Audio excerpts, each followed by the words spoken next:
Marco's death was all for nothing? Sidwell's son being murdered has changed everything. You've done it brilliantly, and you have everyone fooled. Hope I'm not interrupting anything. Which daughter do you protect, Charlotte or Willow? How did Trina know?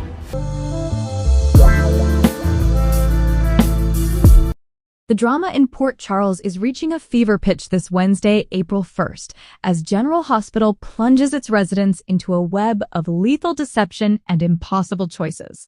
Cassius Faison, the chilling doppelganger who has successfully embedded himself into the lives of the locals by posing as the late, beloved Nathan West. While he has managed to maintain his charade thus far, the walls are beginning to close in as his benefactor, the ruthless Jenz Sidwell, ramps up the pressure.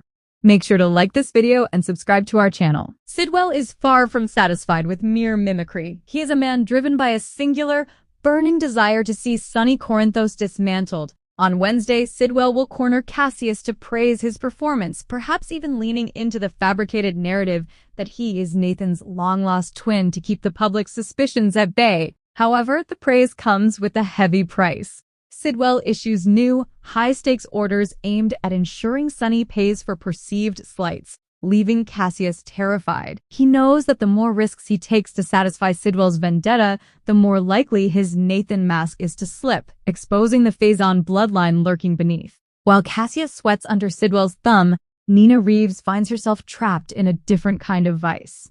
Jack Brennan is no longer interested in polite negotiations. He delivers a brutal ultimatum that leaves Nina reeling. She must manipulate young Charlotte Cassadine into revealing Valentin's secret hiding spot, or she must stand by and watch Willow Cain's life go up in flames.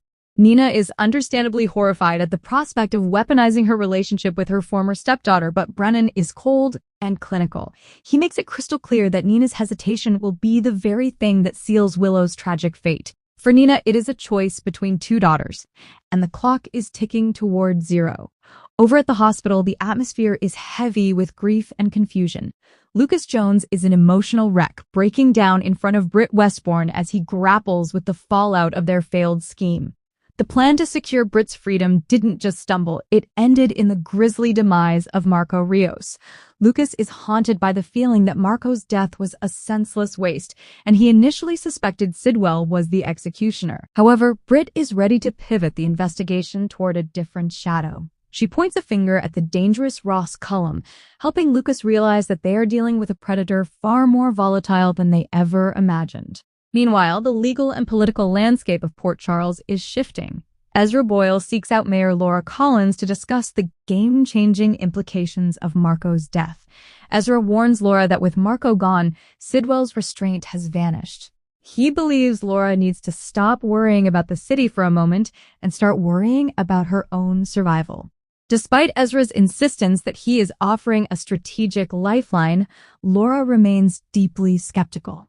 She has dealt with enough silver-tongued operators to know that Ezra's help usually comes with strings attached, yet the intensity of his warning suggests the danger is very real. In a quieter corner of town, the younger generation is dealing with a mystery of their own. Willow Cain is a woman possessed by a nagging suspicion she can't quite shake. The fact that Trina Robinson knew Wiley's specific private ringtone has set off alarm bells. As Willow talks through the oddities with Drew Cain, the pieces of the puzzle begin to click into place. She recalls the strange behavior of Kai Taylor and begins to suspect that he and Trina were hiding in the bedroom together that fateful night. Drew, who recently experienced his own mental flash regarding that same ringtone, listens intently as Willow connects the dots.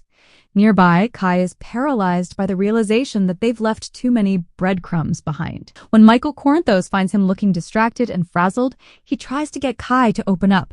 Kai is forced to spin a web of lies on the fly, desperate to throw Michael off the scent before the truth about his and Trina's secret activities comes crashing down on them all. In Port Charles, the truth doesn't just set you free, it usually starts a fire.